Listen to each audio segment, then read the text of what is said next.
Hello everyone, welcome to Mittal classes. This is Akshata Mittal again with a new video, new chapter, and yes, the explanation is going to be according to the new NCERT 2026. आज के इस video में हम लोग cover करने वाले हैं class 9th का फिजिक्स का chapter that is how forces affect motion. So without any delay let's start. Now what is force? आप फोर्स से क्या समझते हो? अ पुश और a pull is known as force.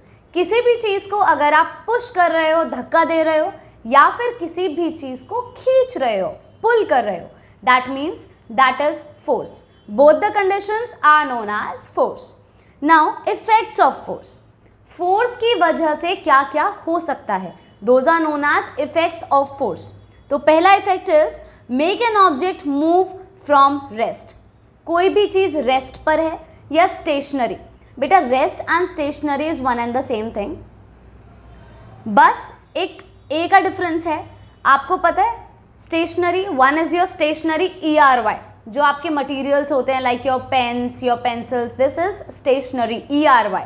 लेकिन फिजिक्स में रेस्ट को, अगर कोई चीज़ रुकी हुई है, कोई चीज़ रेस्ट पर है, तो हम उसे स्टेशनरी STATIONARY, तो ए का डिफरेंस है. तो make an object move from rest. कोई भी चीज़ रुकी हुई है, अगर आप उस पर फोर्स लगाते हो तो वो चीज़ मूव करनी स्टार्ट हो जाएगी. That is effect of force. Kicking a ball.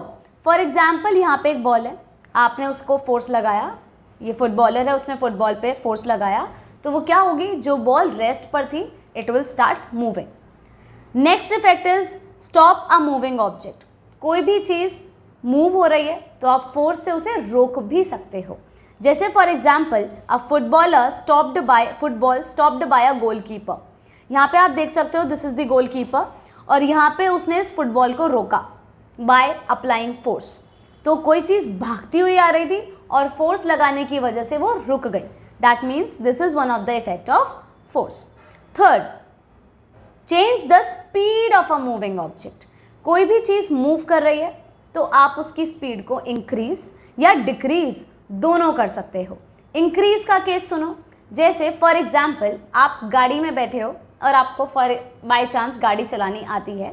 आप 9th में हो, अभी नहीं आती होगी, but still let's consider this कि आप गाड़ी चलाना जानते हो और आप गाड़ी में बैठे हुए हो.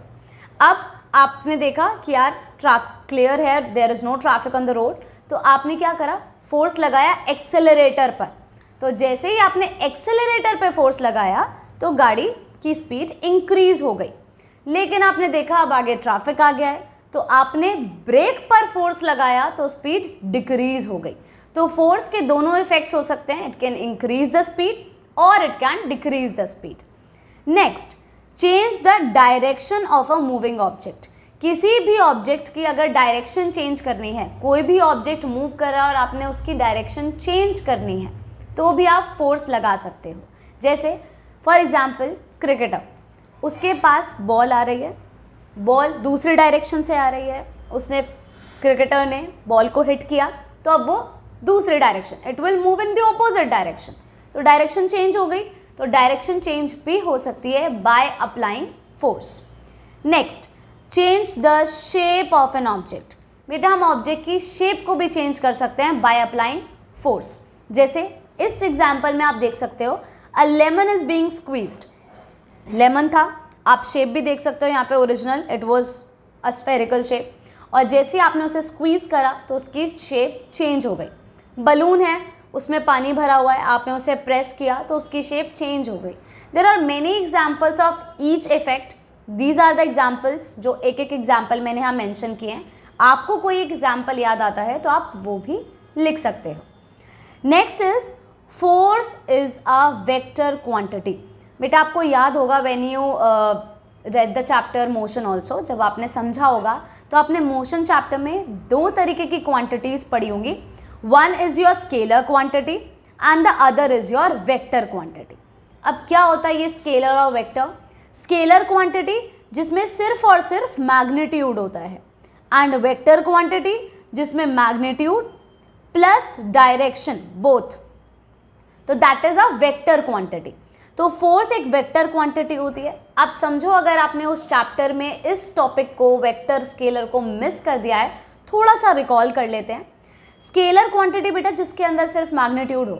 मैग्नीट्यूड का मतलब क्या होता है? मैग्नीट्यूड का मतलब किसी भी चीज़ की न्यूमेरिकल वैल्यू। न्यूमेरिकल मतलब नंबर्स में, जैसे 5, 10, 15, 20, ये सब न्यूमेरिकल वैल्यू है, तो इसे हम लोग बोलते हैं मैग्नीट्यूड।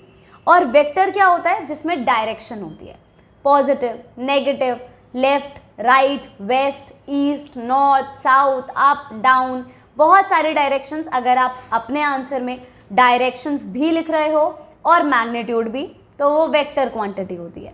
अब हम इस एग्जाम्पल से समझ लेते हैं कि वेक्टर क्वांटिटी को कैसे मैंने फोर्स में लगाया है। Force is a vector quantity, that means it has both magnitude and direction. अब फॉर एग्जाम्पल यहाँ पे एक ब्लॉक है और मैंने उस पर यहाँ से 10 न्यूटन का फोर्स लगाया, तो मैग्नीट्यूड कितना हुआ? 10। जो न्यूमेरिकल वैल्यू थी, आई टोल्ड यू, जो न्यूमेरिकल वैल्यू होती है वो आपका मैग्नीट्यूड होता है, तो 10 न्यूटन इज योर मैग्नीट्यूड।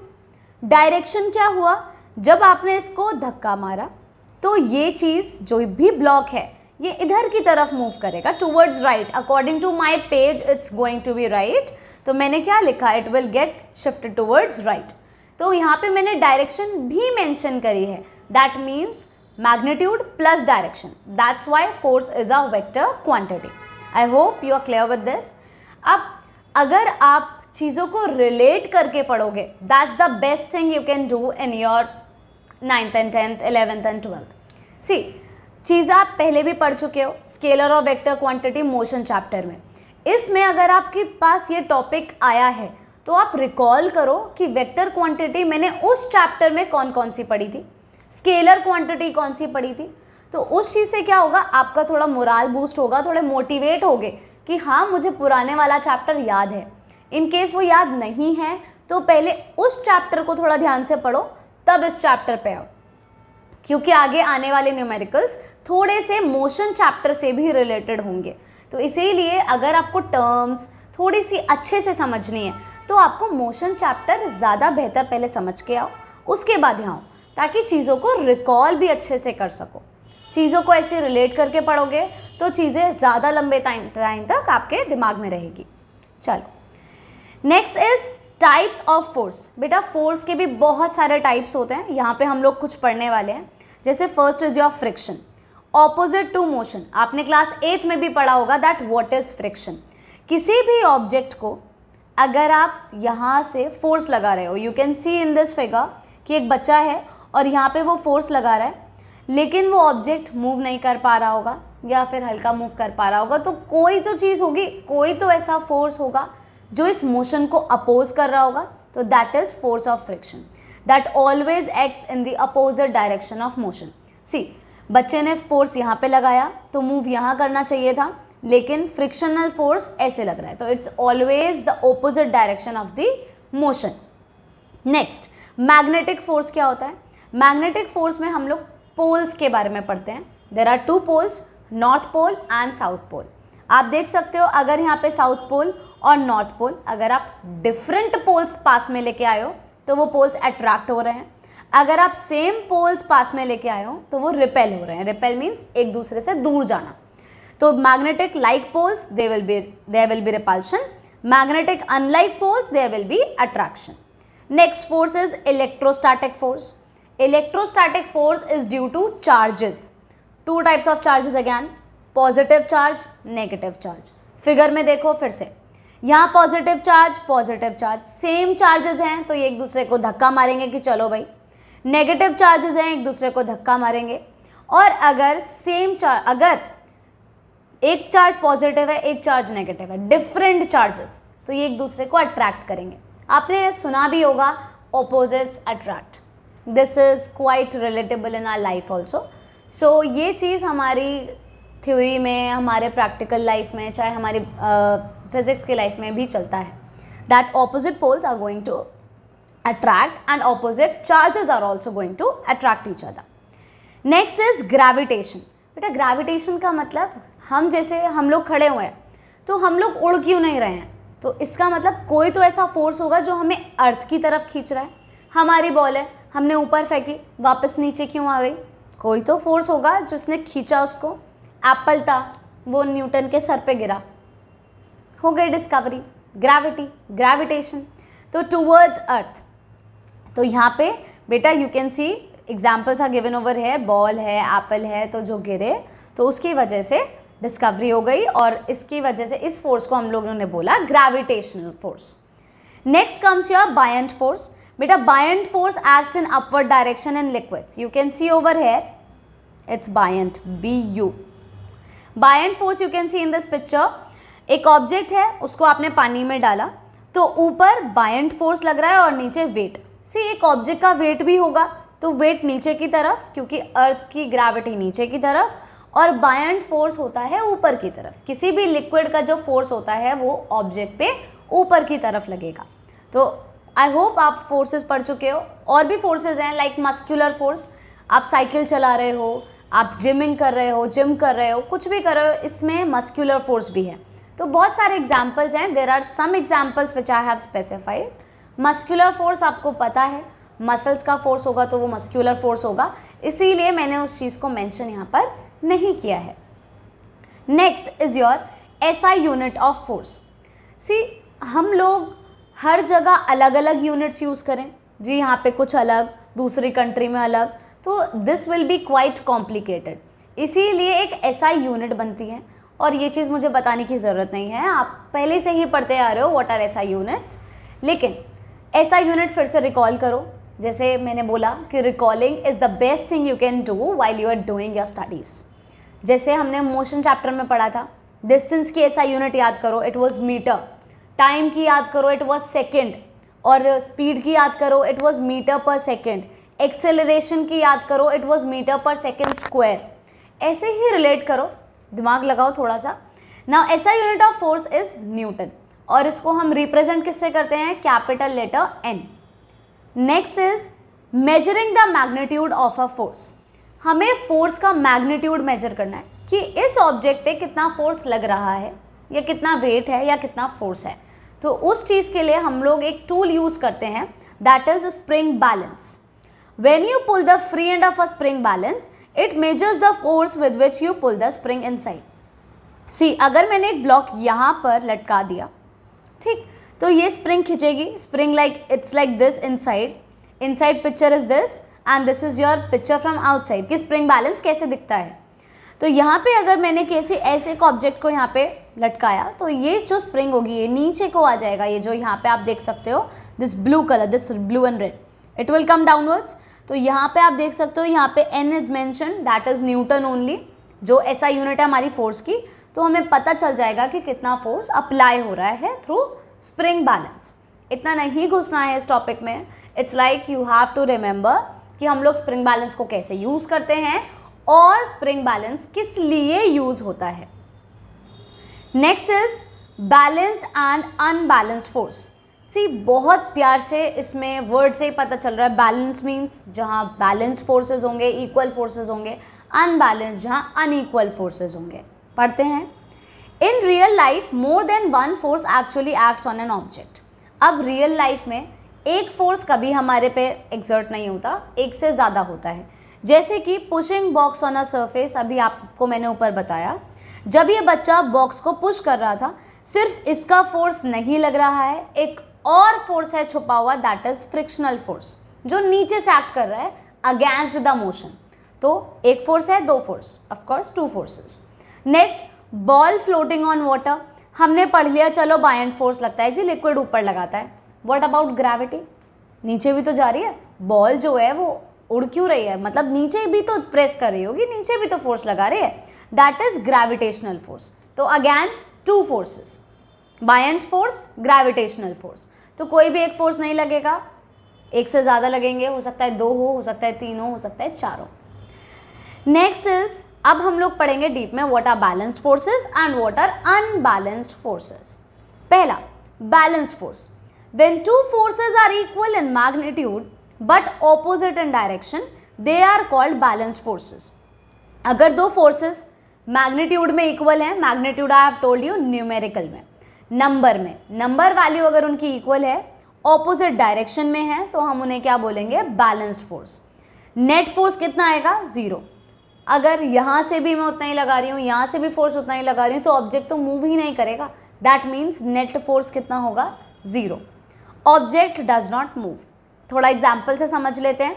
ये एक ब्लॉक है, यहाँ पे मैंने 10 न्यूटन से फोर्स लगाया, इधर से भी 10 न्यूटन फोर्स लगाया। जब इक्वल मैग्नीट्यूड है तो सोच के देखो कहीं मूव करेगा, कॉमन सेंस, नहीं मूव करेगा। Net force is 10 minus 10 is 0। अब यहाँ पे देखो नीचे वाले केस में it's 10 newton and 4 newton from left side और 14 फ्रॉम राइट साइड। तो लेफ्ट साइड पे टोटल कितना हो गया, ये 10 + 4 इज 14 न्यूटन और राइट साइड पे कितना है, 14 newton. Again they are balancing. भाई अलग अलग था, ठीक है, मान लिया यहाँ पे 14 नहीं था, यहाँ 10 और 4 था, लेकिन आप ऐड तो कर सकते हो कि लेफ्ट साइड से टोटल लग कितना रहा है, तो दैट इज 14।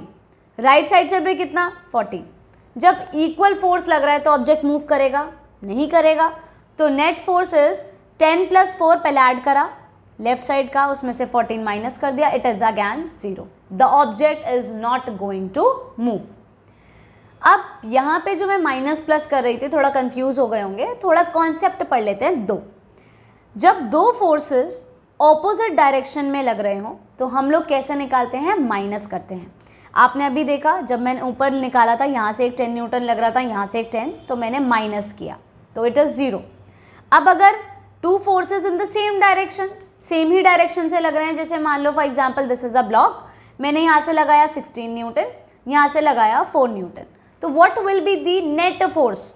तो भाई मैंने इन दोनों को क्या कर देना है, प्लस कर देना है। 16 + 4 इज 20 न्यूटन।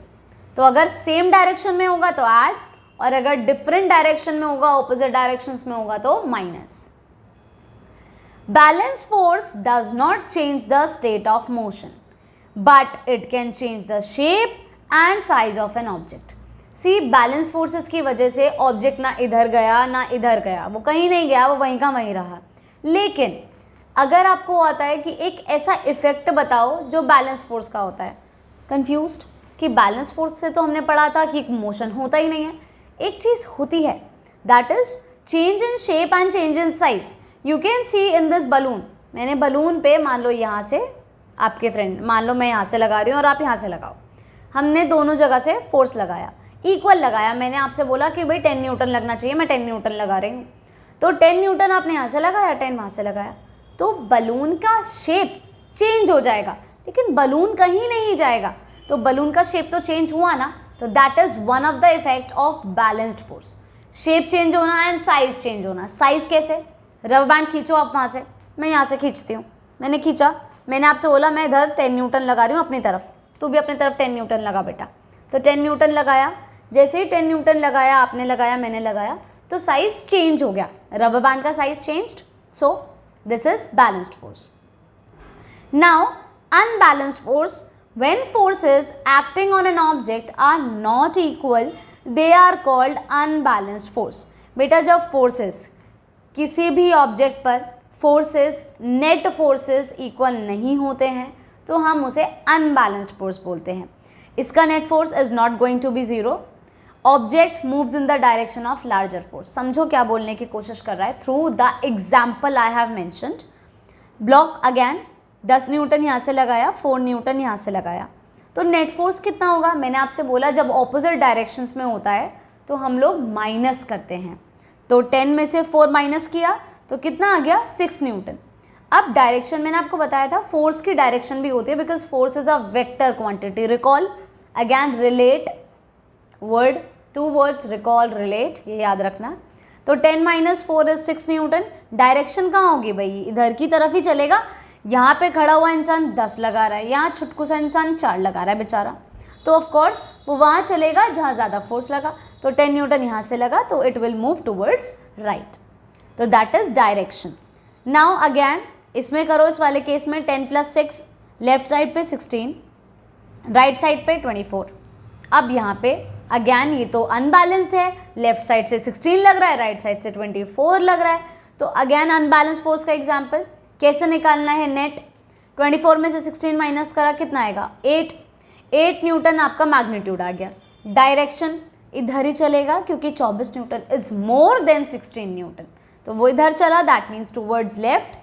यहाँ पे मैंने माइनस का साइन भी इंडिकेट किया है, क्योंकि क्यों, अगर आपको ये आ जाता है कि भाई राइट डायरेक्शन को प्लस लेना है और लेफ्ट डायरेक्शन को माइनस, ऐसे आगे आपको साइन कन्वेंशन दे दिया गया क्वेश्चन में कि अगर वो राइट डायरेक्शन में गया तो प्लस, लेफ्ट डायरेक्शन में गया तो माइनस, तो आप अपना आंसर क्या लिखोगे, -8 न्यूटन। लेफ्ट राइट नहीं लिखना है, तब आपको साइन कन्वेंशन क्वेश्चन में मेंशन्ड है कि प्लस या माइनस, तो आपको क्या लिखना है, माइनस।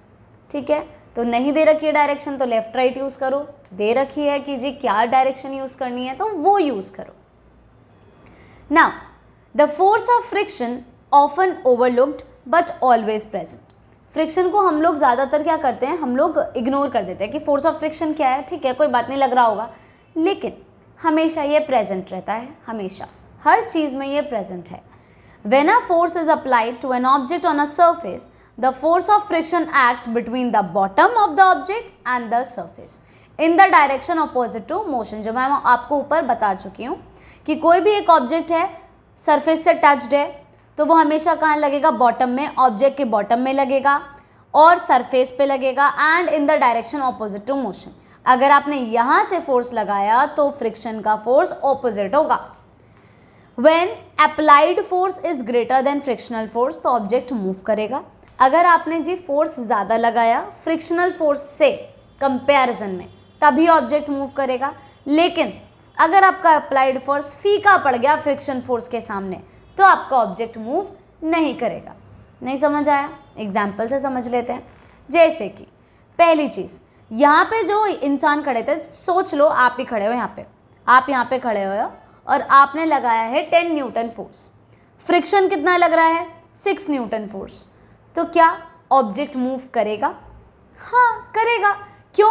क्योंकि आपने 10 लगाया जो फ्रिक्शन से ज़्यादा था, जो फ्रिक्शन ओपोज करने की कोशिश कर रहा था मोशन को, वो नहीं कर पाएगा, वो कामयाब नहीं हो पाएगा, क्योंकि आपका ज़्यादा निकला फोर्स, तो 10 इज योर मोर फोर्स, सो इसलिए ऑब्जेक्ट विल मूव।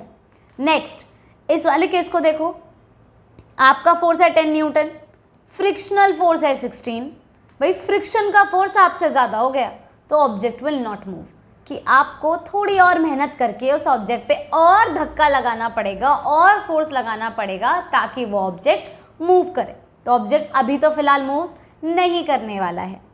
नेक्स्ट, अगर 10 न्यूटन आपका फोर्स है और फ्रिक्शनल फोर्स भी 10 है, तो थोड़ा चलने के मोड पे है अभी वो, लेकिन अभी मूव नहीं करेगा, क्योंकि अभी आपने ओवरकम नहीं किया ना फ्रिक्शनल फोर्स को।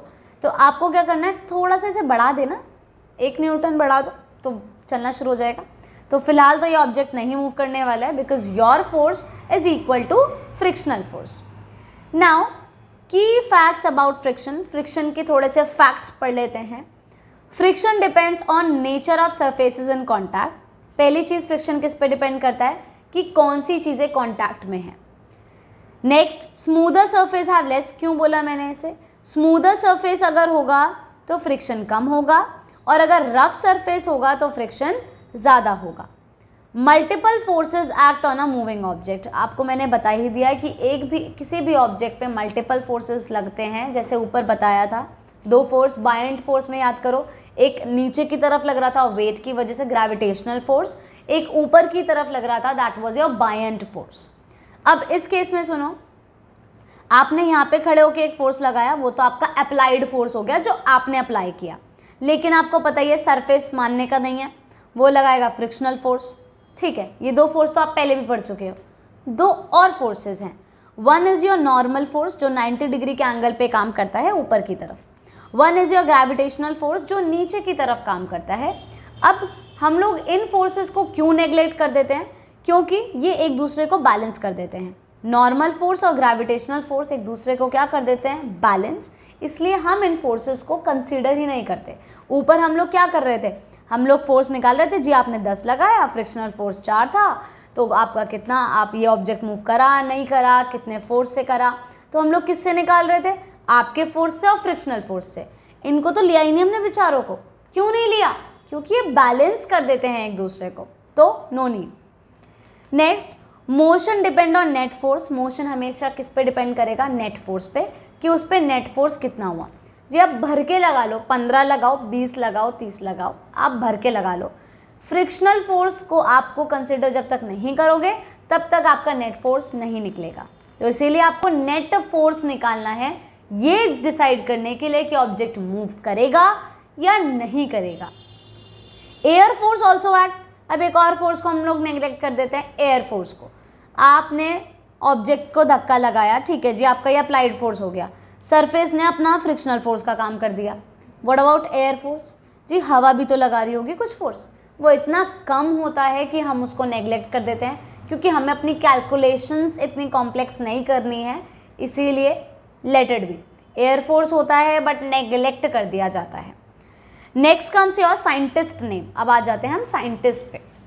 पहला है हमारा Aristotle. Said that a continuous force is required to keep an object moving.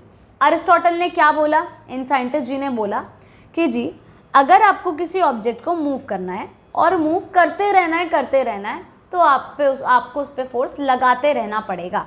जैसे अगर मान लो मैंने एक बॉल है, एक कोई भी ब्लॉक है, मुझे उसे मूव करवाना है और मूव करती रहे तो मुझे क्या लगाना पड़ेगा? एक कंटिन्यूअस फोर्स। लगाते रहो। गैलीलियो गैलीली आए, फिर उन्होंने क्या बोला? अरिस्टोटल जी आप गलत हैं, आपकी बात बिल्कुल गलत है। Said that in absence of friction an object would continue moving without any force. उन्होंने क्या बोला कि जी अगर फ्रिक्शन नहीं होगी तो ऑब्जेक्ट मूव करता रहेगा। मतलब हमारा ऑब्जेक्ट सोच के देखो क्यों रुकता है।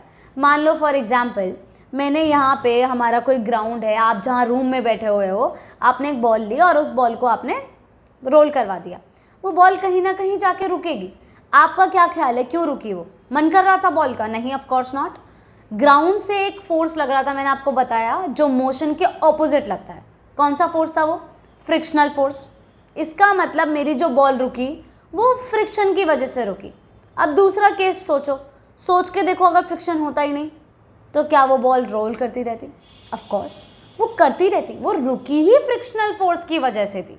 तो गैलीलियो जी ने यही बोला कि जी अगर फ्रिक्शन नहीं होगी ना तो मुझे फोर्स लगाने की ज़रूरत नहीं है, मैंने एक बार लगा दिया तो लगा दिया, वो चलता रहेगा। अब गैलीलियो गैलीली की बात में पॉइंट था। इसाक न्यूटन ने क्या करा?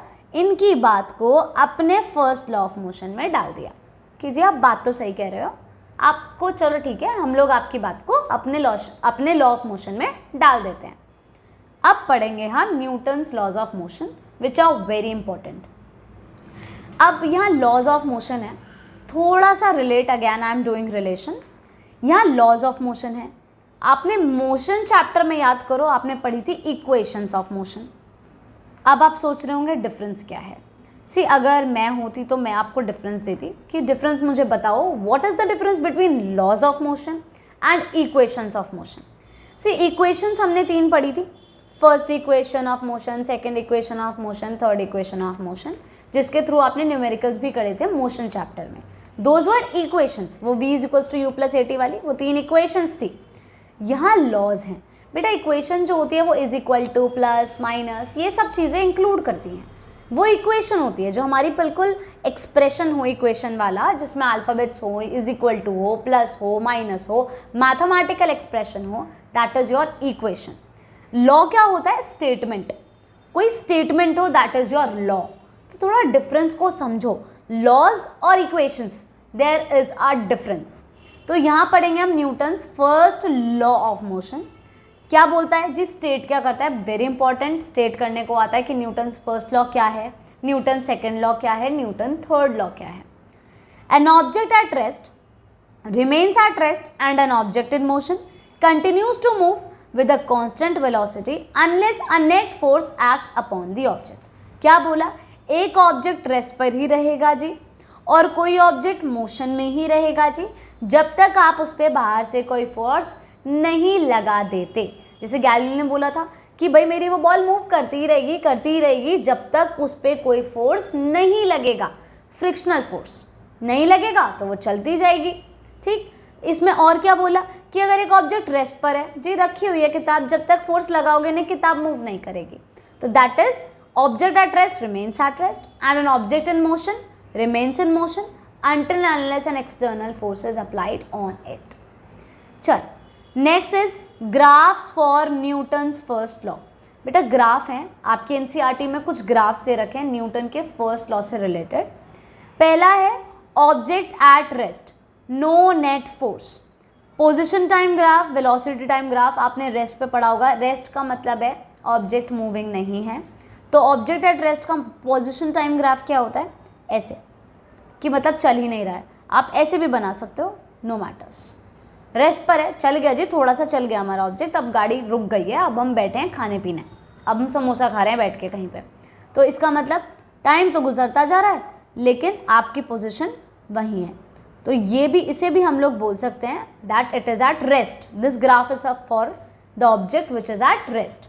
Now velocity time graph, zero है भाई, रेस्ट पर है ऑब्जेक्ट। रेस्ट का मतलब क्या है, गाड़ी चल ही नहीं रही है, तो जीरो है उसकी वेलोसिटी, तो जीरो वेलोसिटी तो यहीं पे है ना, तो इसीलिए यहाँ पे ग्राफ आ गया। ठीक, I hope both the graphs are clear. Next is position time graph for constant velocity. Constant velocity के लिए position time graph is a straight line, slope की तरह। वेलोसिटी टाइम ग्राफ ऐसे है, क्यों है, कहीं ये सोचो कि मैम ये तो आपने रेस्ट का बताया था अभी ऊपर, नहीं बेटा, यहाँ मैंने आपको बताया था पोजीशन टाइम ग्राफ है ये वाला रेस्ट के लिए। यहाँ बोल रखा है velocity time graph for the object at constant velocity. Constant velocity का मतलब उसकी अगर वेलोसिटी 50 पर पहुंच गई है, 50 मीटर पर सेकंड हो गई है, तो वो उसी स्पीड से, उसी वेलोसिटी से गाड़ी चलाने लग रहा है, दैट इज कांस्टेंट वेलोसिटी।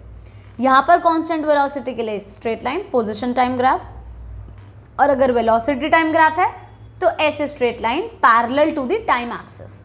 हैं दोनों स्ट्रेट लाइन, लेकिन इसमें आप क्या लिखोगे जी, स्ट्रेट लाइन, ठीक, और इसमें आप क्या लिखोगे, straight line parallel to time axis. Be specified with your answers. अगर आप की टर्म्स यूज करते हो, आप स्पेसिफाइड रहते हो अपने आंसर्स के साथ, तो वो ज़्यादा सही लगते हैं और ज़्यादा रिलायबल होते हैं, आपको आपके मार्क्स डिडक्शन के कोई चांसेस ही नहीं होते हैं। चलो नेक्स्ट, एक क्वेश्चन है, a person exerts a force on a moving box equal to the force of friction between the bottom surface of the box and the floor, will the box continue moving or come to rest. बेटा क्या बोल रखा है, एक person है, वो एक moving box पर, वो बॉक्स मूव कर रहा है, रेस्ट पर नहीं है, वो बॉक्स मूव करता हुआ आ रहा है जी, चलते जाओ, वो भागता हुआ आ रहा है बॉक्स। अब आपने क्या करा, एक पर्सन ने उस पर फोर्स लगाया जो फोर्स ऑफ फ्रिक्शन के इक्वल है between bottom surface of the box and the floor. क्या बॉक्स मूव करता रहेगा या रेस्ट पर आ जाएगा, पढ़ो। The force of friction acts in the backward direction of the box. ये तो आपको पता ही है कि अगर कोई बॉक्स ऐसे मोशन में है तो फोर्स ऑफ फ्रिक्शन ऑपोजिट लगने वाला है। The two forces acting on the box are equal and opposite. तो जो दोनों फोर्सेज हैं वो इक्वल हैं, ऑपोजिट हैं, बोला गया है कि मैंने फोर्स इक्वल लगाया है, तो इक्वल है, ऑपोजिट है। सो दे बैलेंस ईच अदर, तो वो एक दूसरे को क्या करेंगे, balance. The net force acting on the box is zero, तो नेट फोर्स कितना हो गया, जीरो, मतलब वो ऑब्जेक्ट मूव ही नहीं करेगा। As per Newton's first law of motion, जो बॉक्स है will continue moving with constant velocity.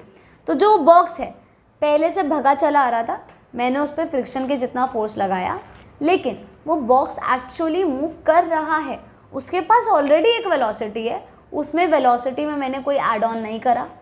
तो यहाँ पे क्या हुआ, बैलेंस हो गए थे फोर्सेस। जब फोर्सेस बैलेंस हो गए थे तो अब वो कांस्टेंट वेलोसिटी से मूव करते रहने वाला है, क्योंकि वो वेलोसिटी उसकी ऑलरेडी अटेन्ड थी, वो वेलोसिटी नहीं बढ़ी है। मैंने जो फोर्स लगाया था वो लगाया था ताकि उसका जो फ्रिक्शनल फोर्स है वो बैलेंस हो जाए, लेकिन ऑलरेडी उस पर वेलोसिटी थी, तो इसीलिए वो कांस्टेंट वेलोसिटी से चलने वाला है। This is the question which is given in your NCERT, remember this question. Now next is, if the force of friction is zero, a net force will have to be applied on an object at rest to set it moving. अगर force of friction zero है बेटा, तो net force will have to be applied on an object, आपको एक object पे जो rest पर बैठा हुआ है उस पर एक फोर्स लगाना पड़ेगा।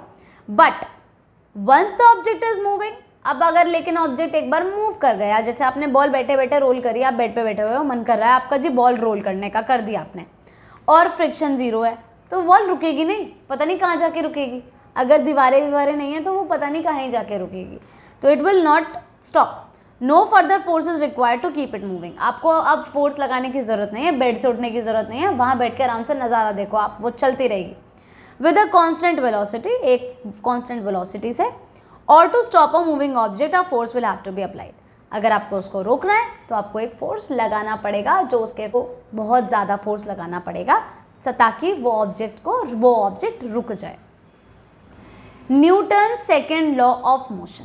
तो न्यूटन का सेकेंड लॉ ऑफ मोशन क्या होता है?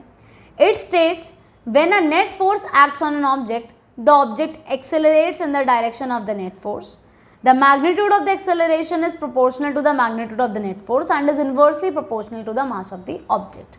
जब भी आप किसी ऑब्जेक्ट पर नेट फोर्स लगा रहे हो तो ऑब्जेक्ट किस डायरेक्शन में एक्सेलरेट करेगा? जहाँ पे फोर्स ज़्यादा होगा। ये आप ऑलरेडी पढ़ चुके हो, मैंने यहाँ बताया था। अगर आपने यहाँ पे 10 न्यूटन लगाया और यहाँ से फ्रिक्शनल फोर्स 4 न्यूटन लग रहा था तो वो कहाँ मूव करेगा? इस डायरेक्शन में जहाँ फोर्स ज़्यादा है। एक और चीज़ बोली है इन्होंने कि जी magnitude of acceleration is proportional to the magnitude of force. मतलब जो एक्सेलरेशन है वो डायरेक्टली प्रोपोर्शनल है फोर्स के और इन्वर्सली प्रोपोर्शनल है 1/, मतलब मास के। इन्वर्सली प्रोपोर्शनल का मतलब अपॉन में लिखना है और डायरेक्टली मतलब सामने लिखना है। अगर हमने इन दोनों को कंबाइन कर दिया तो हमारा ये बनेगा फॉर्मूला। अब अगर ये तो एक्सेलरेशन का फॉर्मूला है, अगर मुझे फोर्स का बनाना है तो m इज इन डिविजन, अगर वो यहाँ जाएगा इज इक्वल टू के तो वो मल्टीप्लाई हो जाएगा, तो फॉर्मूला आ गया F is equals to ma। See आपको फॉर्मूलाज अलग अलग याद करने की ज़रूरत नहीं है। अगर आपको एक फॉर्मूला याद है F is equals to ma, आपसे फोर्स पूछा हो ma दे रखा हो तो आप निकाल लोगे, आपसे मास पूछा हो F और a दे रखा हो निकाल लोगे, a पूछा हो और m और f दे रखा हो निकाल लोगे। तो मतलब आपको फॉर्मूला एक याद करना है, लेकिन उसको अप्लाई कैसे करना है वो ये यूज़ करना पड़ेगा। A means acceleration, recall from the chapter motion, F is your net force and m is your mass of the object। अब ये याद रखना, mass of the object kg में, force न्यूटन में और acceleration metre per second square में ही होना चाहिए। अगर क्वेश्चन में एक्सेलरेशन किसी और यूनिट में हुई, फोर्स किसी और यूनिट में हुआ, मास किसी और यूनिट में हुआ, तो आपको अपनी यूनिट्स चेंज करनी पड़ेंगी। मैं समझ रहे हो मेरी बात? न्यूमेरिकल है, आप पहले न्यूमेरिकल में सबसे पहले न्यूमेरिकल्स की एक अलग वीडियो बनेगी, don't worry, this is the video जिसमें आपका चैप्टर एक्सप्लेनेशन है और 1-2 न्यूमेरिकल्स हैं। अलग से न्यूमेरिकल्स कैसे आते हैं, बिकॉज इतने ईजी न्यूमेरिकल्स तो नहीं आने वाले हैं। Numericals will be hard, graph भी होगा, केस स्टडी टाइप क्वेश्चंस भी होंगे, तो उसके लिए आप लोगों को मेरी वीडियो देखनी पड़ेगी दूसरे। For that you have to subscribe this channel. तो लेट इट बी। आपको क्या याद रखना है, अगर कोई भी न्यूमेरिकल है तो न्यूमेरिकल में सबसे पहली चीज़ ये देखनी है कि हमारे जो वैल्यूज़ हैं वो SI यूनिट में है या नहीं। अगर वो नहीं है तो पहले उन्हें कन्वर्ट करो, फिर अपना दिमाग लगाना फॉर्मूलाज में। अब आता है 1 न्यूटन क्या होता है। आपने पढ़ा जी फोर्स होता है मेरा ma और फोर्स की SI यूनिट क्या होती है न्यूटन। मुझे क्या लाना है 1 न्यूटन। तो कॉमन सेंस की बात है, मास भी 1 kg होना चाहिए और एक्सेलरेशन भी 1 होना चाहिए, ताकि 1 जा क्या आ जाए 1। तो बस वही चीज़ है 1 न्यूटन। हर चीज़ रटा मत करो, समझो। थोड़ी सी डेफिनेशंस अगर आप समझ के याद करोगे तो ज़्यादा याद रहेगी, वरना रटोगे तो कुछ याद नहीं रहेगा। No rote learning. Okay, so F is equals to mass into a, mass is 1 kg, acceleration is 1 metre per second square. तो फोर्स कितना हो गया 1 kg metre per second square. Confuse मत होना, इसको हम 1 न्यूटन भी बोलते हैं। kg metre per second square को हम लोग न्यूटन भी बोलते हैं। अगर आपको आ जाता है कि which of the following are the units of force, और आपको एक जगह ये दिखती है और एक जगह ये दिखती है, दोनों हैं, both are the units of force, तो please do not get confused. kg metre per second square solve करके आता है, आप देख सकते हो। kg मास का क्या होता है kg, एक्सेलरेशन की क्या होती है metre per second square, ma होता है ना मास का kg, एक्सेलरेशन का मीटर पर सेकेंड स्क्वायर। अगर आप दोनों को मल्टीप्लाई करने वाले हो तो kg metre per second square ही आएगा। इसीलिए do not get confused, remember just the formula. खुद डिराइव करो, खुद सोच के देखो कि कौन सी यूनिट है कौन सी नहीं है। आंसर अगर आप लिख रहे हो तो वो न्यूटन में ही लिखना। Next is gravitational force. अब ये ग्रेविटेशनल फोर्स, ग्रेविटी की वजह से ज़्यादा परेशान होने की ज़रूरत नहीं है कि एक और फोर्स, डोंट वरी। आपने पढ़ा था F is equals to ma होता है, कुछ नहीं करना, एक ही जगह जी बना देना, बस। फोर्स ड्यू टू ग्रेविटी, जो फोर्स ग्रेविटी की वजह से, अर्थ की अपनी ग्रेविटी की वजह से जो फोर्स लग रहा है उसको हम लोग F = mg से रिप्रेजेंट करते हैं। इस फोर्स को हम लोग वेट भी बोल सकते हैं बेटा, रिमेंबर कहीं कहीं पे आ जाता है कि ये वेट भी हो सकता है, कैलकुलेट वेट आ जाए तो ध्यान रखना, फोर्स को हम लोग वेट भी बोल सकते हैं यहाँ पे, किस केस में, जब ग्रेविटेशनल फोर्स हो। तो when an object falls under gravity the acceleration involved is called acceleration due to gravitational force. तो अब हम एक्सेलरेशन को किससे रिप्लेस कर देंगे, g से। g की वैल्यू कितनी होती है अर्थ पे, 9.8 मीटर पर सेकेंड स्क्वायर। क्यों g की unit metre per second square हुई, क्योंकि मैंने इसे किसकी जगह रिप्लेस किया है, एक्सेलरेशन की जगह। सोच के देखो ना, f क्या था, ma, मैंने क्या कर दिया mg, बस g और a तो चेंज किया है, इसका मतलब मैंने a की जगह g डाला है, a की कितनी थी, मीटर पर सेकेंड स्क्वायर, तो g की भी कितनी होगी, मीटर पर सेकेंड स्क्वायर।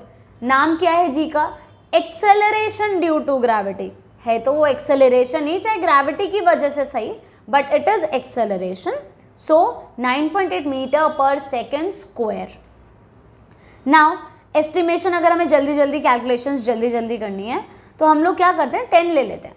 आपको अगर क्वेश्चन में स्पेसिफाइड है कि 10 लो, 9.8 लो, तो वही लेना, नहीं मेंशन्ड है तो 9.8 लेना, ठीक है। कॉम्प्लिकेशंस लग रहा है, बहुत ज़्यादा टफ बैठ रहा है, न्यूमेरिकल लग रहा है, वैल्यूज़ बहुत टफ दे रखी हैं, तो आप 10 ले सकते हो, but please specify in your answer that using g = 10 metre per second square.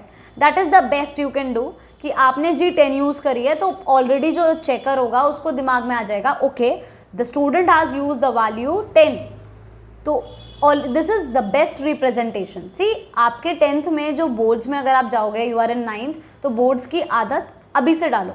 कुछ चीज़ें हम लोग बोर्ड्स के लिए भी सीख लेते हैं 9th में, क्योंकि बोर्ड्स के लिए हर चीज़ 10th में नहीं छोड़नी है कि 10th में कर लेंगे, 10th में देख लेंगे।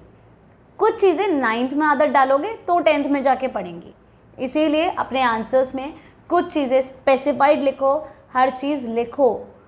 प्रेजेंटेशन के मार्क्स भी होते हैं बेटा, अगर एग्जामिनर को दिखेगा, चेकर को दिखेगा कि इसने बहुत अच्छा लिख रखा है, हर चीज़ स्पेसिफाइड है, तो वो बहुत अच्छी चेकिंग होगी। दिमाग में बस इंसान के चेकर के ये आएगा कि the student is very brilliant. Now g does not depend on mass. See जो एक्सेलरेशन ड्यू टू ग्रेविटी होता है वो मास पे डिपेंड नहीं करता। जैसे अगर मान लो फॉर एग्जांपल मैं एक स्टोन फेंक रही हूँ ऊपर से और मैंने एक पेपर फेंका ऊपर से, तो दोनों की g की वैल्यू सेम रहेगी। तो g की वैल्यू दोनों के लिए मैं सेम ही रखूँगी, चाहे वो स्टोन हो चाहे वो पेपर हो। अब आता है मोमेंटम, छोटा सा टॉपिक है आपकी बुक में मोमेंटम। इसका मतलब बस आपको डेफिनेशन याद क्या रखनी है, product of mass and velocity. Formula क्या होता है, m × v। फोर्स का याद करो, रिलेट करो चीज़ें। फोर्स का क्या था, m × a। मोमेंटम का जो सिंबल होता है दैट इज़ p। बेटा हाँ आई नो मोमेंटम का p से कोई लेना देना नहीं लग रहा है, बट कोई बात नहीं, है तो है। तो मोमेंटम का symbol is p and the formula is m × v, mv। Please do not get confuse between the two formulas. Same direction as velocity, momentum की भी वही डायरेक्शन होगी जो वेलोसिटी की होगी। अगर किसी ऑब्जेक्ट की वेलोसिटी इधर की साइड है तो मोमेंटम भी उधर की साइड ही होगा। To derive Newton second law, अब ये मोमेंटम कहीं ना कहीं न्यूटन का सेकेंड लॉ डिराइव करने में काम आया था। कैसे, उन्होंने क्या बोला, rate of change of momentum is proportional to net force and occurring in its direction. अब उन्होंने क्या बोला कि जो फोर्स का rate of change of momentum है फोर्स के प्रोपोर्शनल है। अब मोमेंटम बताओ पहले क्या होता है, mv होता है। चेंज ऑफ मोमेंटम का मतलब है, आप इनिशियल वेलोसिटी याद है आपको, हम लोग इनिशियल वेलोसिटी चलो पहले बताओ क्या लेते थे, u। फाइनल वेलोसिटी क्या लेते थे, v। मतलब मेरी गाड़ी भागते भागते u से क्या हो गई, v हो गई।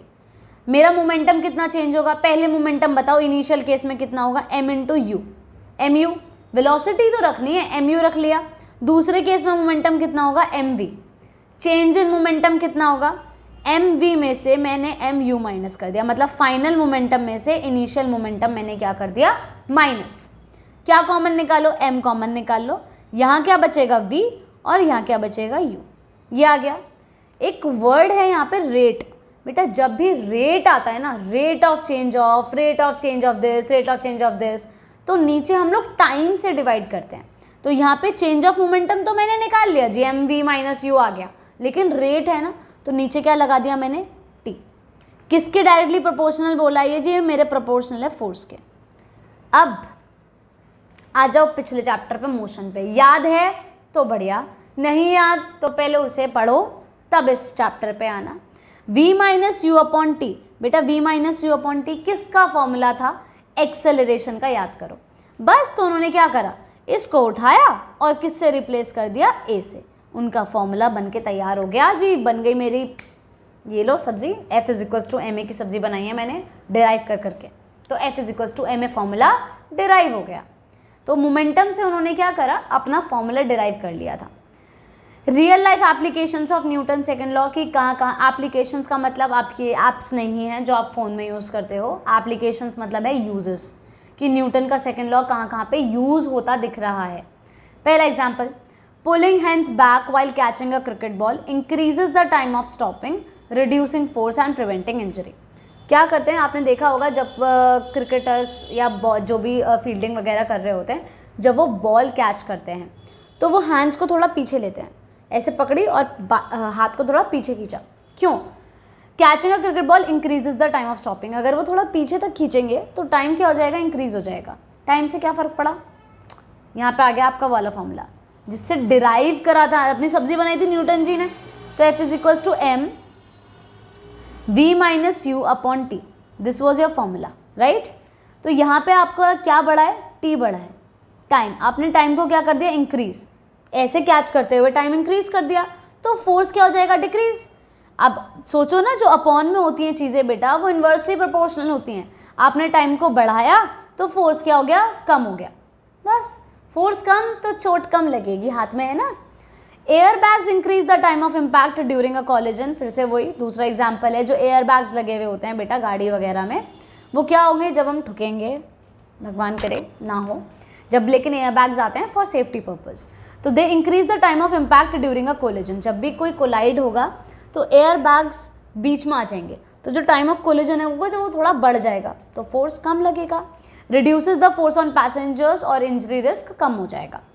इन contrast a coconut hitting the ground stops in a very little time producing a large force that breaks it. तो यहाँ पे क्या हो जाएगा, कोकोनट जो है वो बहुत कम टाइम में गिर गया, टाइम कम है तो फोर्स क्या हो जाएगा, ज़्यादा। फोर्स ज़्यादा होगा तो वो टूट जाएगा, फट। समझ गए? मैंने फॉर्मूला पूरा नहीं लिखा, बट यहाँ से समझ जाओ, फोर्स का फॉर्मूला यही है, m we minus u upon t. एक तो आपने पढ़ा था f is equals to m a को खोल दिया मैंने बस, तो ए को खोल के क्या होता है, v minus u upon T. मैं अगैन आई एम सेइंग, अगर आपको मोशन चैप्टर याद नहीं है, उसके फॉर्मूलाज क्लिक नहीं हो रहे हैं, तो पहले आप फॉर्मूलाज लिख लो, मोशन के कितने कितने फॉर्मूलाज हैं सारे, you write it on a page and then you relate. So यहाँ पे क्या बोला मैंने कि अगर वो जल्दी से फटाक से गिरा तो टाइम कम मिला उसे टाइम, तो फोर्स क्या हो जाएगा, ज़्यादा, तो वो फूट जाएगा। अब आ जाओ न्यूटन थर्ड लॉ पे। हम फर्स्ट लॉ कर चुके हैं, हम सेकेंड लॉ कर चुके हैं, अब हम करेंगे थर्ड लॉ। इट स्टेट, ये क्या स्टेट करता है, whenever one object is exerting a force on a second object, कभी भी अगर एक ऑब्जेक्ट दूसरे ऑब्जेक्ट पे फोर्स एक्सर्ट कर रहा है तो सेकेंड ऑब्जेक्ट भी एक्सर्ट कर रहा है पहले ऑब्जेक्ट पे इक्वल और ऑपोजिट फोर्स। मतलब किसी को मैं धक्का दे रही हूँ तो वो मुझे भी दे रहा है, मैं ज़मीन पे चल रही हूँ तो ज़मीन मुझ पे भी धक्का लगा रही है, that is equal and opposite reactions. It applies to all types of forces, ये हर तरीके के फोर्सेस के लिए एप्लीकेबल हो, चाहे वो कॉन्टैक्ट चाहे वो नॉन कॉन्टैक्ट। कॉन्टैक्ट मीन्स जैसे कि आपका फ्रिक्शनल फोर्स जिसमें सर्फेसेस कॉन्टैक्ट में होते हैं, नॉन कॉन्टैक्ट फोर्स जैसे कि आपका इलेक्ट्रोस्टैटिक फोर्स हो गया, चार्जेस वाला फोर्स हो गया, मैग्नेटिक वाला फोर्स हो गया नॉन कॉन्टैक्ट, जिसमें सर्फेसेस को टच में करने की ज़रूरत नहीं है, वो दूर दूर से भी दिखेंगे, दूर दूर से भी लगेंगे आपस में, अट्रैक्शन रिपल्शन। और कॉन्टैक्ट जो फ्रिक्शनल वाला है जिसमें सरफेस को कॉन्टैक्ट में होना पड़ेगा, ठीक। तो दोनों तरीके के फोर्सेस के लिए ये कहानी बिल्कुल ठीक बैठती है कि जी अगर आपने फोर्स लगाया तो लगेगा आप पे भी। The magnitude of action and reaction forces are always equal, इनके न्यूमेरिकल वैल्यू इक्वल होगी, 15 मैंने लगाया तो 15 वो मुझ पे भी लगाएंगे। डायरेक्शंस हमेशा ऑपोजिट होंगी, they act on different objects. लेकिन यहाँ एक ट्विस्ट है, ऑब्जेक्ट डिफरेंट हो गए हैं जी, मैंने लगाया था ज़मीन पर, ज़मीन ने लगाया मुझ पर, तो ऑब्जेक्ट अलग अलग हो गए ना। हम लोग ऊपर क्या पढ़ रहे थे, एक ऑब्जेक्ट पे अगर 10 न्यूटन यहाँ से लग रहा था और 10 यहाँ से लग रहा था, बैलेंस फोर्सेस थे, इक्वल थे, ऑपोजिट थे। कहानी यहाँ पे भी इक्वल और ऑपोजिट वाली ही है, लेकिन सेम ऑब्जेक्ट पे थे, तो यहाँ पे बैलेंस होके वो क्या हो जाता था, नेट फोर्स 0। ठीक, लेकिन जो हमारी वाली कहानी है जिसमें मैं चल रही हूँ, वहाँ पे मैं लगा रही हूँ ज़मीन पे और ज़मीन लगा रहा है मुझ पे, तो वहाँ ऑब्जेक्ट अलग अलग हो गए, कंडीशन अलग हो गई है, तो वहाँ बैलेंस नहीं होगा, वहाँ नेट फोर्स 0 नहीं होगा। न्यूटन के थर्ड लॉ की एप्लीकेशंस, एप्स नहीं, यूजर्स। किकिंग अ बॉल, वही आपने बॉल को पुश किया तो बॉल ने भी आपके फुट को पुश किया, दिखता नहीं है क्योंकि आपका फोर्स ज़्यादा है, बस मतलब बॉल का force, I am saying force तो इक्वल है बट मास, जैसे आपका मास और बॉल का मास, यार बॉल तो बेचारी छोटी सी है, आप बहुत बड़े हो तो आपका मास ज़्यादा है, इसीलिए बेचारी वो मात खा जाती है, वहाँ पे उसको ही जाना पड़ता है। वॉकिंग और रनिंग है, आप ग्राउंड को पुश कर रहे हो and ground pushes you forward. Cycling है, आपने feet push the ground backward और जो ग्राउंड है वो साइकिल को फॉरवर्ड।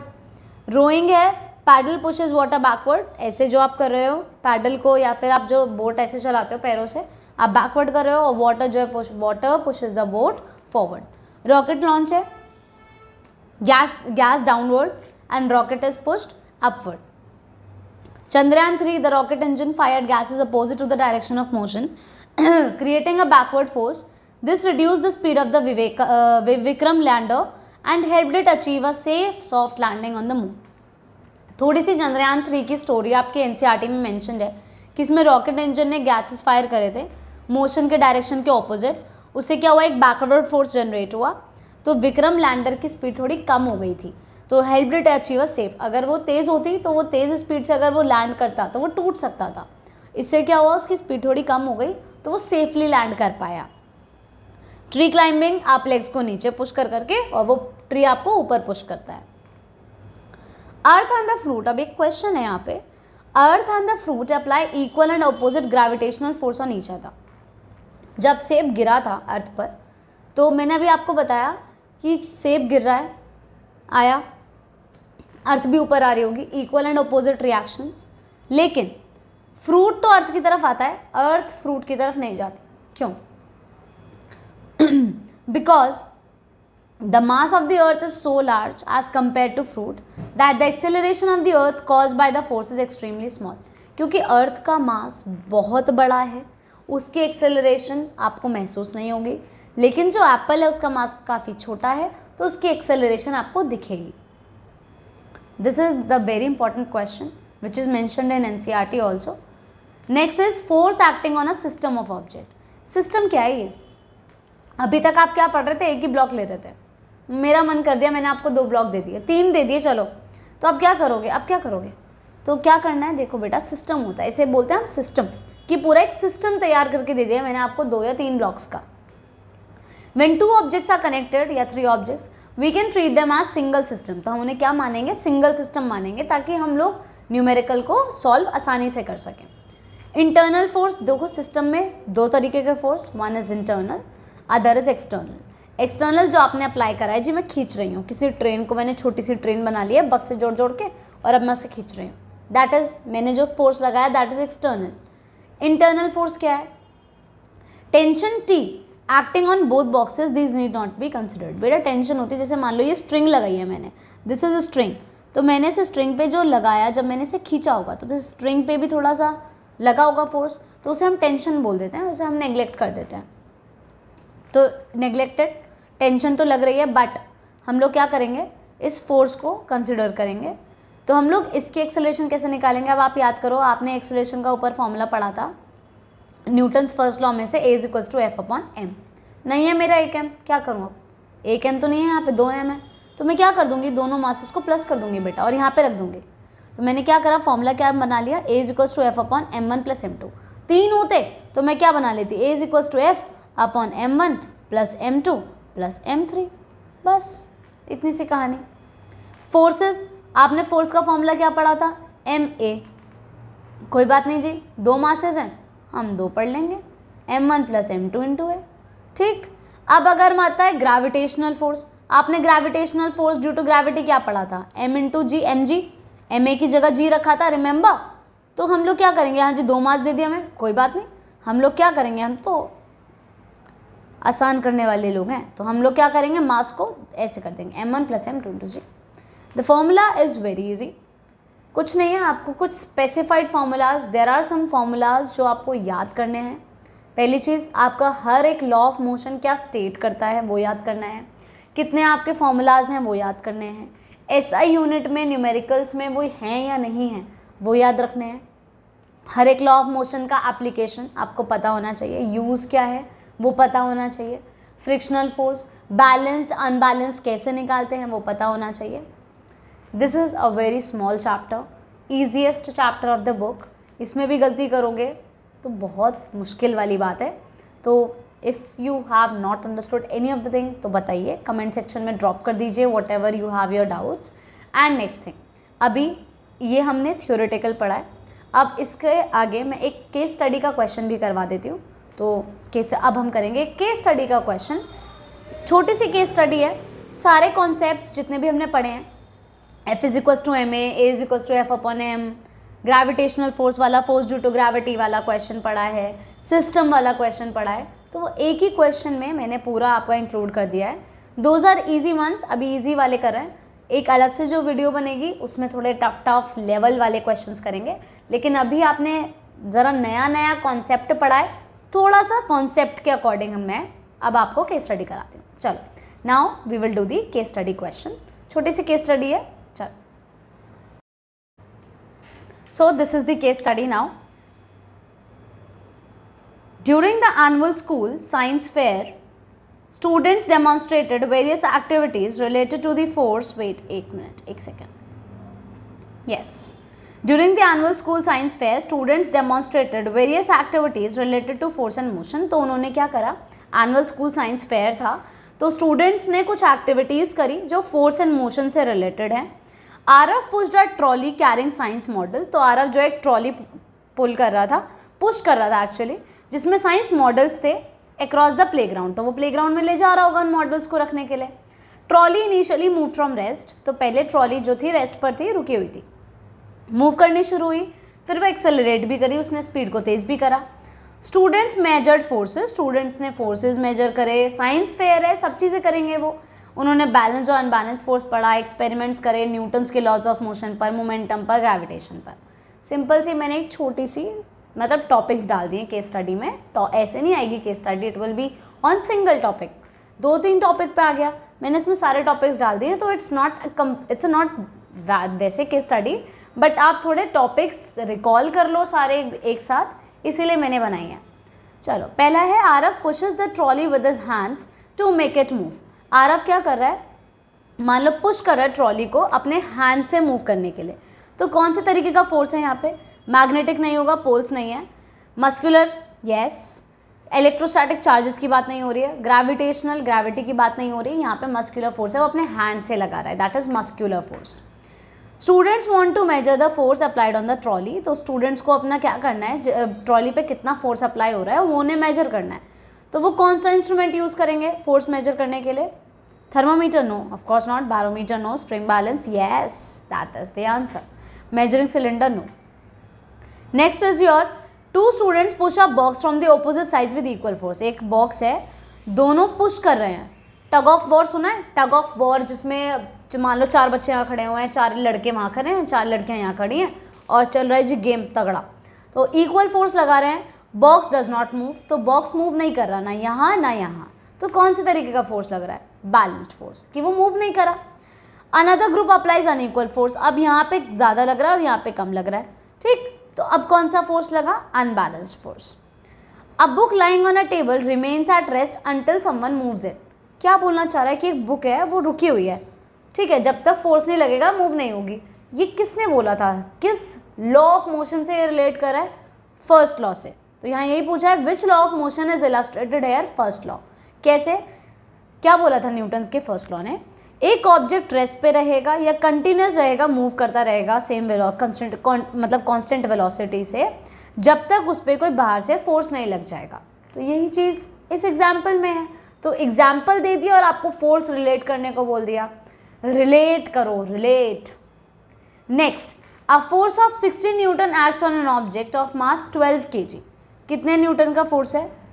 देखो न्यूमेरिकल करते वक्त क्या चीज़ ध्यान रखनी है, फर्स्ट थिंग जो सबसे बढ़िया चीज़ होती है कि आपका न्यूमेरिकल कभी गलत नहीं होगा, पहला स्टेप याद रखा करो एसआई यूनिट। जी मेरा फोर्स न्यूटन में है, बढ़िया, और मेरा मास केजी में है, बढ़िया, मेरा एसआई यूनिट्स में ही है। चलो अब मैं डेटा तैयार कर लेती हूँ कि मुझे क्वेश्चन में क्या क्या गिवन है।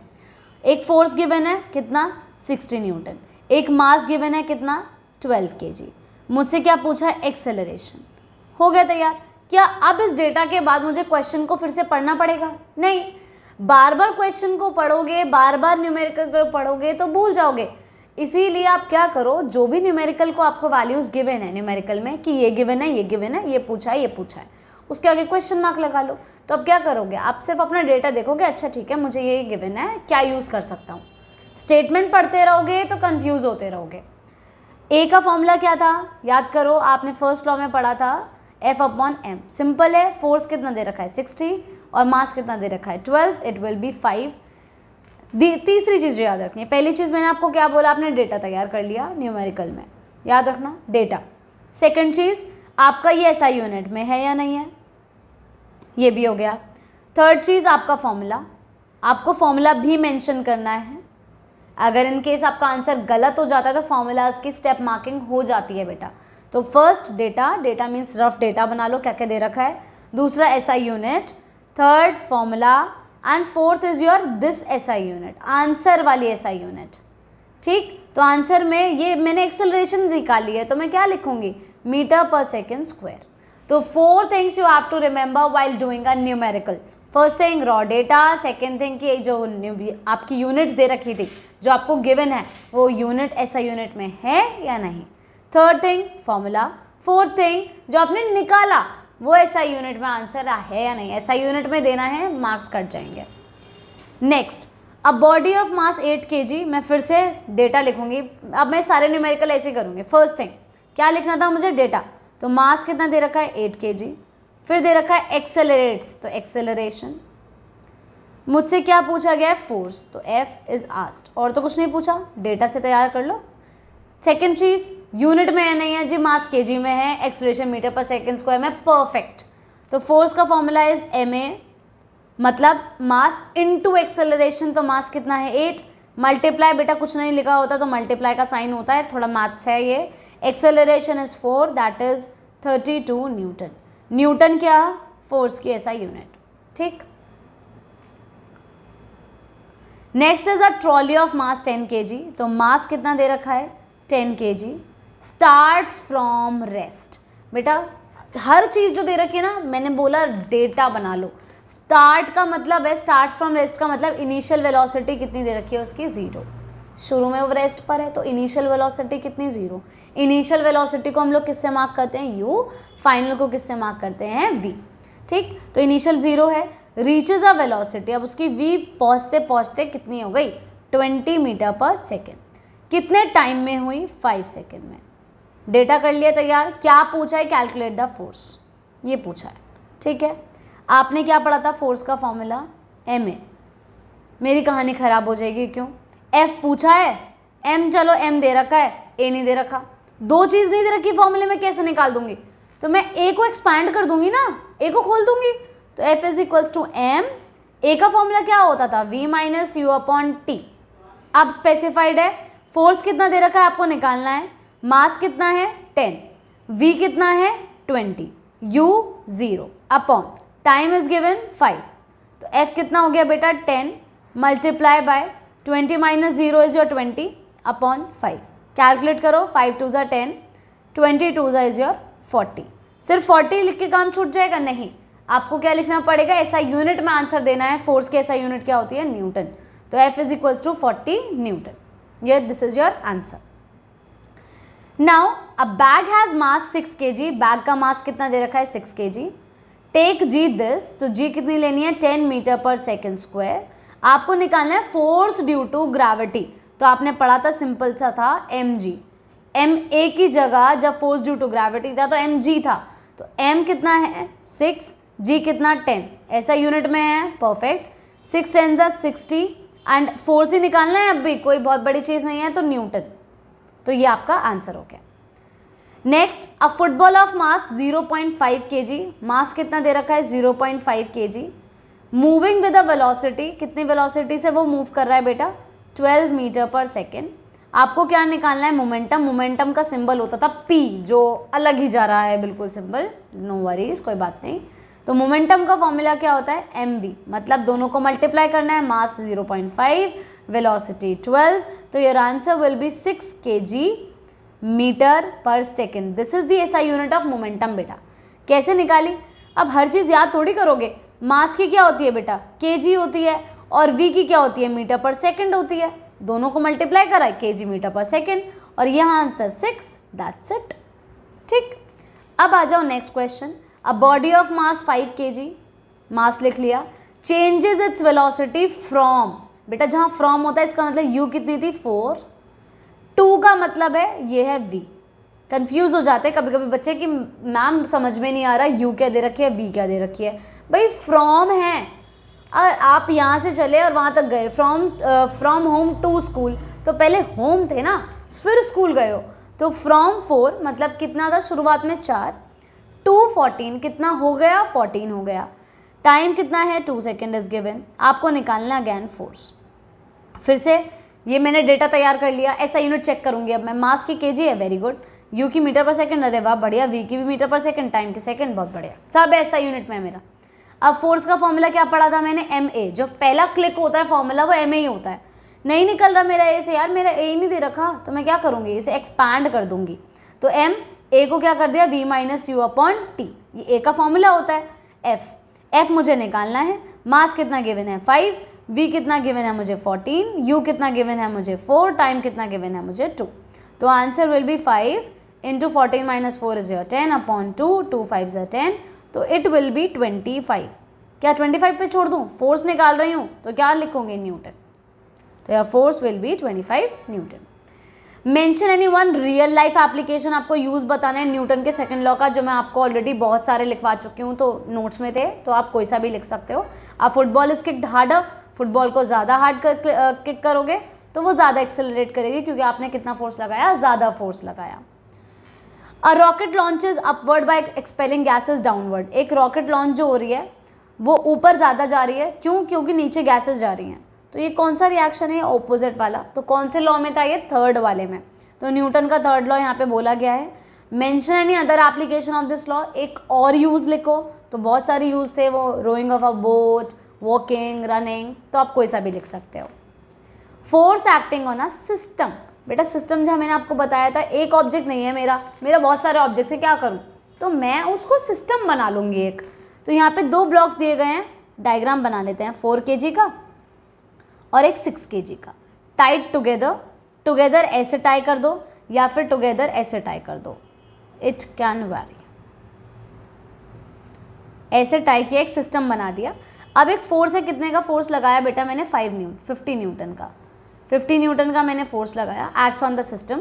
कैलकुलेट द एक्सेलरेशन, आपको पता है एक्सेलरेशन का फॉर्मूला क्या था, F अपॉन m, लेकिन यहाँ 2 हैं मेरे पास ऑब्जेक्ट्स, तो m1 प्लस m2, ठीक, तो F का फॉर्म, F कितना दे रखा है 50, मास 1 कितना दे रखा है 6, मास 2 4, 50 अपॉन 10, 0 से 0 कैंसिल, 5 में छोड़ दूँ answer, no, you will not leave your answer in just 5, answer will be an ऐसा यूनिट, एक्सेलरेशन निकाल रही हूँ ना, तो मीटर पर second square.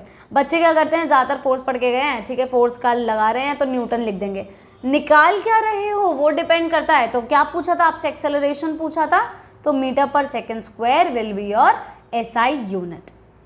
Next, if the same acceleration मतलब कितनी आई थी ऊपर, कितनी आई ऊपर बेटा 5 मीटर पर सेकेंड स्क्वायर।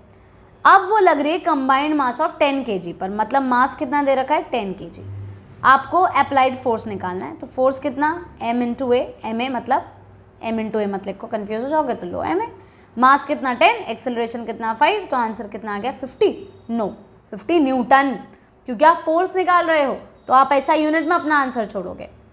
अब एक क्वेश्चन है बेटा, hot question it is, a truck and a bicycle are moving with the same velocity, एक ट्रक है एक बाइसिकल है, सेम वेलोसिटी से मूव कर रहे हैं, which will have greater momentum. Momentum आ गया दिमाग में, पहले मैं सबसे पहले मैं कुछ लिखेंगे नहीं, मैं फॉर्मूला लिखूंगी। मोमेंटम का फॉर्मूला क्या था, mv। ठीक, ट्रक और बाइसिकल है moving with the same velocity, भाई वेलोसिटी तो सेम हो गई, इसे तो काट दो। क्या बचा मेरे पास अब मोमेंटम डिसाइड करने के लिए, मास बचा। बस जो भी चीज़ अब डिपेंड करने वाली है मोमेंटम की, वो किस पर डिपेंड करने वाली है, मास पर। तो आपके हिसाब से मास किसका ज़्यादा होगा, ट्रक का कि छोटी सी साइकिल का, तो ट्रक का। तो momentum is given by this, दोनों की वेलोसिटी सेम है, तो अब मोमेंटम किस पे डिपेंड करने वाला है, मास पर। तो ट्रक का मास ज़्यादा है, तो truck will have greater momentum, क्योंकि मोमेंटम किसके प्रोपोर्शनल होता है बेटा, मास के। मास ज़्यादा तो मोमेंटम ज़्यादा, क्योंकि वेलोसिटी सेम हो गई थी, वेलोसिटी का कोई वेरिएशन ही नहीं है। अब ये थे बेटा ईजीएस्ट न्यूमेरिकल्स। ईजीएस्ट का मतलब ये करने के लिए कि आपने जितने कॉन्सेप्ट पढ़े हैं चैप्टर में, थोड़े से वो रिकॉल हो जाएं, थोड़े से आप उन्हें लगा भी लो, एप्लीकेशन भी कर लो थोड़ा सा, बस। ये ऊपर ऊपर की चीज़ हो गई। अब डीप चीज़ें करनी है तो आपको नेक्स्ट वीडियो का इंतज़ार करना होगा, सब्सक्राइब करना होगा, ताकि आपको नोटिफिकेशन आ जाए कि मैंने सेकंड वीडियो डाल दी है, न्यूमेरिकल देख लो। ठीक, तब तक के लिए जितने क्वेश्चंस हो सकते हैं उतने ट्राई करो, जो नोट्स हैं उनको थरली पढ़ो, बुक रीडिंग ज़रूर करो, because book reading is the best thing. Book की रीडिंग आपको अच्छे से करनी है, चाहे वो केमिस्ट्री हो, चाहे वो बायो हो, चाहे वो फिजिक्स हो। क्योंकि आप क्या होता है, जैसे नोट्स से आप एक बार आपने पढ़ लिया, सारे कॉन्सेप्ट्स क्लियर हो गए, अब जब आप बुक भी पढ़ते हो तो आपके कॉन्सेप्ट्स ब्रश अप हो जाते हैं बेटा। तो that is the most important thing, reading. आपने समझा, नोट्स से पढ़ लिया, एक्सप्लेनेशन हो गया, यूट्यूब देख लिए, हो गया।